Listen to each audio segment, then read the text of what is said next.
마태복음 11장 28절에서 29절. 수고하고 무거운 짐진 자들아 다 내게로 오라. 내가 너희를 쉬게 하리라. 나는 마음이 온유하고 겸손하니 나의 멍에를 메고 내게 배우라. 그리하면 너의 마음이 쉼을 얻으리니. 그리스도는 쉼의 법칙에 의하여 일하십니다. 하나님의 나라의 법은 쉼과 안식의 원리가 지배하는 곳입니다. 그래서 안식의 주인이 그리스도라고 합니다. 수고하고 무거운 짐진 자들은 다 그리스도께 오라고 하는데, 그러면 쉬게 해주신다고 합니다. 그분께 가서 쉬면 회복이 일어납니다. 쉼이 있다는 것은 자아가 비워지고 성령을 받아 생명을 소유하고 있음을 의미합니다. 마음의 이기심이나 교만이나 욕심을 가지고 있으면 마음이 회복될 수 없습니다. 하나님은 항상 쉼의 법칙에 의하여 일하시는데, 그분 자체가 말씀이시고 말씀이 법이시고 자신이 법이기 때문에 무슨 일이든 법에 의하여 행하시는 분이십니다. 법이 있다는 것은 쉼과 안정의 보장이 있다는 의미입니다. 나라에 법이 없어서 무법천지가 된다면 국민들의 생명에 위협을 받고 사회가 안정될 수 없을 것입니다. 가장 불완전한 나라는 법이 없는 나라로 곧 망하게 됩니다. 하나님의 나라도 강력한 법이 있어서 원칙에 의하여 다스려지기 때문에 이 원칙을 알면 마음에 요동이 없고 안정과 평화가 있게 됩니다. 모든 생명의 법은 쉼에서 오게 됩니다. 몸의 질병도 식습관의 혹사로 혹은 잘못된 생활 습관으로 쉼이 없어서 병이 생기는 것입니다.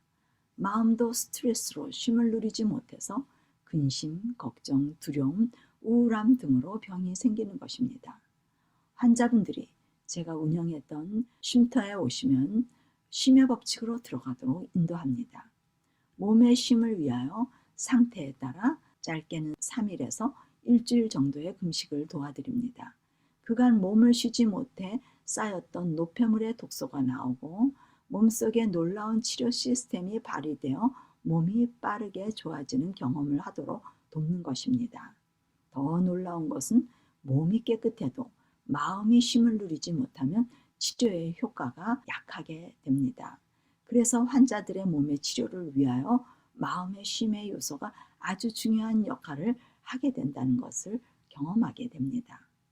마음의 쉼이 이루어지도록 마음속에 쌓여있는 노폐물을 버리도록 하는 일이 회개케 하는 일입니다. 회개는 말씀을 들을 때 일어나게 되고, 장로들은 말씀으로 환자들에게 깨닫게 합니다. 예수님께서는 말씀으로 환자들을 치료하셨습니다. 환자들에게 음식을 제공하지도 않았고 테라피를 쓰거나 약제를 쓰지 않으셨고 단지 말씀만 하셨습니다. 이 말씀이 수술 작업인 것을 알 수 있습니다.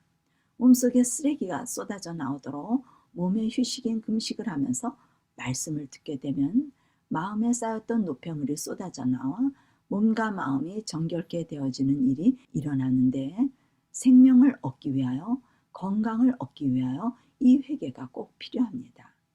이 회개가 병든 것을 제거하는 수술입니다. 사도시대의 장로들은 환자들에게 하나님께서 이 수술 작업을 잘 하도록 도와주는 사람들입니다. 때로는 환자분들이 회개하고 완전한 쉼으로 깊은 죽음의 잠을 자도록 하나님께서 허락하실 수도 있습니다. 그들의 죽음은 죽는 순간까지 그리스도 안에서 쉼을 누리게 됩니다. 마음의 쉼을 누리는 사람은 영원한 쉼을 누리는 영생의 삶이 주어지게 됩니다. 야고보서 5장 15절에서 16절 말씀입니다. 믿음의 기도는 병든 자를 구원하리니 주께서 그를 일으키시리라. 혹시 죄를 범하였을지라도 사하심을 받으리라. 그러므로 너희 죄를 서로 고백하며 병이 낫기를 위하여 서로 기도하라. 의인의 간구는 역사하는 힘이 큼이라. 믿음의 기도는 병든 자를 일으키신다고 합니다. 그가 죄를 범하였을지라도 사하심을 받을 것이라고 합니다. 병든 환자가 낫는 것과 죄사함을 받는 것이 밀접한 관계가 있다고 합니다. 환자가 마음의 금식을 하는 것이 죄사함의 비결입니다. 금식이란 그냥 비우는 것이 아니라 회개하는 마음으로 비우는 것입니다. 장로들의 말씀에 의하여 환자들이 마음을 비우는 회개가 일어나면 성령이 들어오셔서 죄사함을 경험하게 됩니다. 마음을 비우는 것은 자아를 부인하는 것을 의미합니다. 자아를 부인하는 것은 자신의 이기심과 욕망과 방종과 질병에 초래하는 원인들을 깨닫고 자신을 병들고 죽게 하는 모든 것을 버리고 죄를 자백하는 일입니다. 그는 하나님의 법에 순종하며 살기를 각오하는 마음으로 죄사함을 구하게 됩니다. 그의 참된 금식과 기도의 정신은 그의 모든 의지와 감정과 지식을 모두 하나님께 내어 맡기게 될 것입니다. 죄사함을 위하여 죄를 서로 고백하며 병낫기를 위하여 서로 기도하라고 합니다. 여기에서 죄를 서로 고백한다는 의미는 장로와 환자가 하나가 되어 서로 죄를 고백하는 것입니다.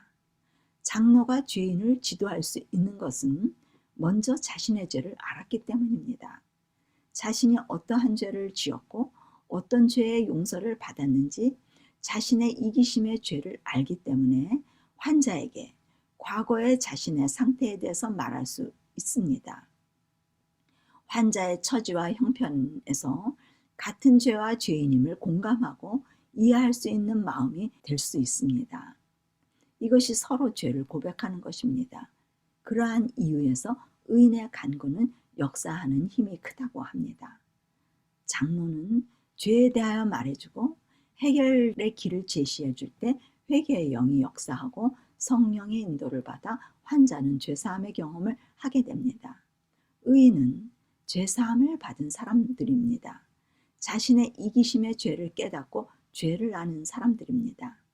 마치 마약 중독에 걸린 사람이 하나님을 영접하여 목사가 되어 새 생애를 살게 되면 그는 마약 중독 환자들에게 역사하는 힘이 큽니다. 이와 같이 의인은 자신의 죄를 나누고 같은 죄를 짓고 있는 죄인에게 큰 용기와 위로가 되어서 역사하는 힘이 크게 됩니다. 이때 환자는 성령의 감동으로 역사하는 일에 연합하여 하나님을 알게 됩니다. 하나님의 사랑을 알게 될 때 육체의 회복과 마음의 회복이 동시에 일어나서 완전한 회복이 있게 됩니다.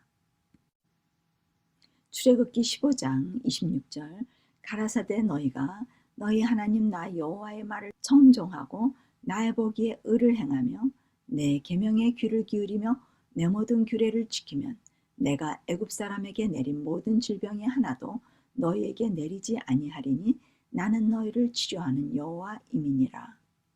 여호와의 말을 청종하고 의를 행하고 계명에 귀를 기울이고 규례를 지키면 질병에 걸리지 않는다고 합니다. 말, 의, 계명, 규례는 모두 말씀을 의미합니다. 말씀은 법입니다. 생명법을 지키면 생명법을 모르는 애굽 사람들의 질병에 걸리지 않게 된다고 합니다. 생명법에 나오는 우리의 육적, 영적 양식이 있습니다. 창세기 1장 29절에는 육적 양식이 기록되어 있습니다. 씨 맺는 모든 채소와 씨 가진 열매 맺는 모든 나무를 우리의 먹을거리로 창조 때에 주셨습니다. 곡식과 과일과 야채와 견과를 먹도록 주셨습니다. 사람 몸은 기계와 같습니다. 이 기계의 최선의 연료가 바로 이 양식입니다. 육의 양식인 음식도 창조의 때 주신 음식이 최선의 음식이고 마음의 양식도 그리스도를 통하여 하나님의 형상이 회복되어 창조 때 아담이 누린 평강을 마련하여 주셨습니다. 이 두 가지 육의 음식과 영의 음식에 관한 것이 하나님의 말씀입니다. 채식 식단은 생명을 유지하기 위하여 몸의 기능에 무리를 주지 않고 최대의 힘을 주는 음식입니다. 건강의 판단 기준은 좋은 피에 있습니다. 좋은 피는 생명의 질을 결정합니다. 좋은 피는 음식으로 결정되는데 가장 최선의 음식을 선택하는 것은 건강에 아주 중요한 요소입니다. 노아 홍수 후에 고기가 주어졌습니다. 정한 음식과 부정한 음식의 구별이 있었지만 오늘날 환경 오염으로 정한 고기 또한 안전하지 않습니다. 환경 오염에서 벗어나는 길은 그래도 채식 식단이 가장 안전합니다. 많은 섬유질이 몸속의 독소를 제거하기에 적합하기 때문입니다. 신체의 면역력을 강화시키고 우리의 성격에도 많은 영향을 미칩니다. 그러나 문제는 우리의 입맛입니다. 우리는 단순한 음식을 싫어합니다. 잘 차려진 각종 기름진 화려한 음식을 좋아합니다. 환자분들이 질병의 두려움으로 건강식을 열심히 먹고 나아지면 다시 화려한 음식으로 돌아가 병이 다시 재발하는 경우가 많습니다. 나아지는 환자보다 재발하는 환자가 더 많습니다. 그분의 말씀에 순종하는 것이 쉬운 일은 아닌 것 같습니다. 시편 107편 17절 18절 말씀입니다. 저희 범과 죄악의 연고로 고난을 당하며 저희 혼이 각종 식물을 싫어하여 사망의 문에 가깝도다. 우리의 죄악으로 고난을 당한다고 합니다. 우리가 하나님께서 주신 단순한 음식을 싫어하여 사망의 문에 가까이 간다고 합니다. 몸의 양식과 마음의 양식은 모두 단순한 양식입니다. 이 단순한 양식이 우리 죄인들에게는 어려운 것입니다. 단순한 양식이 못되어 몸과 마음에 모두 독소가 쌓여지는 것입니다. 하나님의 관심은 독소 제거입니다. 몸의 단순한 양식은 건강을, 마음의 단순한 양식은 기쁨과 평화를 제공합니다. 이 두 양식이 우리의 몸과 마음에서 이루어질 수 있다면 이 땅에서 천국을 누릴 수 있습니다. 하나님은 우리가 이 땅에서도 건강하고 행복하게 살기를 원하십니다. 사망의 문에 가까운 것이 아니라 하늘의 문에 가까이 갈 수 있습니다. 시편 107편 19절 20절 이에 저희가 그 근심 중에 여호와께 부르짖음에 그 고통에서 구원하시되 저가 그 말씀을 보내어 저희를 고치사 위경에서 건지시는도다. 병든 자를 고치시는 분은 그들이 부르짖을 때 말씀을 보내서 그들을 구원한다고 합니다. 장로들은 병자들과 고통당하는 자들을 그들의 믿음의 팔로 안아서 하나님께 가져다 주는 일을 합니다. 그들은 위대한 치료자를 믿도록 그들에게 가르칩니다. 만일 병자들로 하여금 믿음의 눈으로 강력한 치료자 예수님을 바라보게 할 수만 있다면 놀라운 결과를 목격하게 될 것입니다. 그것은 육체와 심령의 생명을 가져다 줄 것입니다. 예수님 주위에 몰려들어 호기심에 찬 군중들에게는 생명력이 나누어지지 않았습니다. 그러나 믿음으로 그분을 만진 병든 환자들은 고침을 받았습니다. 그러므로 영적 일에 있어서는 우연한 접촉과 믿음의 접촉이 구별됩니다. 그리스도를 단순히 입으로만 세상의 구주로 믿는다는 고백은 영혼에게 치료를 결코 가져다 줄 수 없습니다. 구원에 이르는 믿음은 단순히 복음의 진리를 인정하는 것이 아니라 회개하여 그리스도를 개인의 구주로 받아들이는 것입니다. 많은 사람들은 육체의 질병보다는 영혼의 질병으로 더 큰 고통을 받고 있습니다. 그분께로 오면 만족한 기쁨이 마음과 건강에 활력을 주고 육체의 생명을 줄 것입니다. 시편 103편 2절에서 5절 말씀입니다. 내 영혼아 여호와를 송축하며 그 모든 은택을 잊지 말지어다. 저가 내 모든 죄악을 사하시며 내 모든 병을 고치시며 내 생명을 파멸에서 구속하시고 인자와 긍휼로 관을 씌우시며 좋은 것으로 내 소원을 만족케 하사 내 청춘으로 독수리같이 새롭게 하시는도다. 우리 모두는 육적, 영적 환자입니다. 우리는 고침이 필요합니다. 그분은 먼저 우리 안에 죄악을 사해 주시고 모든 병을 고치셔서 생명을 주시길 원하십니다. 생명을 주시면 우리는 인자와 긍휼의 관을 받게 됩니다. 하나님의 품성의 관입니다. 그러면 우리의 마음에 평강이 있게 되고 우리의 몸과 마음의 소원이 이루어지며 건강을 되찾고 활력을 얻게 됩니다. 그리스도께서는 병을 고치실 때 많은 병자들에게 더 심한 것이 생기지 않게 다시는 죄를 범치 말라고 경고하셨습니다. 그리하여 그분께서는 하나님의 율법을 범함으로 질병이 그들에게 초래되었다는 사실과 오직 순종을 통해서만이 건강이 보존될 수 있다는 사실을 가르치셨습니다.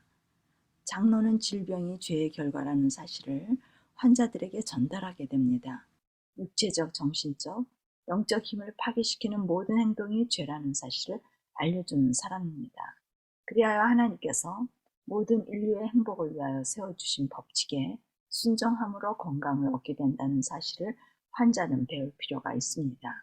오늘 이 시간 병든 자가 있으면 장로들을 청하여 기도해야 하는 이유에 대하여 말씀을 나누었습니다. 우리의 믿음의 기도로 주변에 아프신 분들에게 위로가 되어주시는 저희 모두가 되시길 바라고 말씀을 마치겠습니다.